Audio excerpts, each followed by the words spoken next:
নমস্কার বন্ধুরা, মায়ের রসোই ঘরে আজকে আমি আপনাদের সাথে শেয়ার করছি একটা ছোট্ট মিনি থালি, যাতে থাকছে আমাদের বাঙালিদের প্রায় হারিয়ে যাওয়া একটা রেসিপি, লাউয়ের খোসা ভাজা। আর থাকছে খুব পরিচিত একটা রেসিপি, পটল চিংড়ি। আমাদের সবার কাছেই আমাদের মায়ের হাতের রান্না হচ্ছে সর্বশ্রেষ্ঠ, সেরকমই আমার কাছেও আমার মায়ের হাতের রান্না বেস্ট। তাই মায়ের হাতের সব বেস্ট রান্নাগুলোর মধ্যে দুটো আজকে আপনাদের সাথে শেয়ার করলাম। ফুল ভিডিওটা যদি আপনারা দেখতে চান তাহলে কিন্তু অবশ্যই আমার ইউটিউব চ্যানেলটা একটু ফলো করবেন।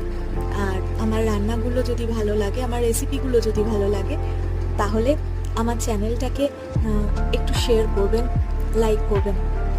আপনাদেরকে আমার পাশে থাকার অনুরোধ রাখলাম।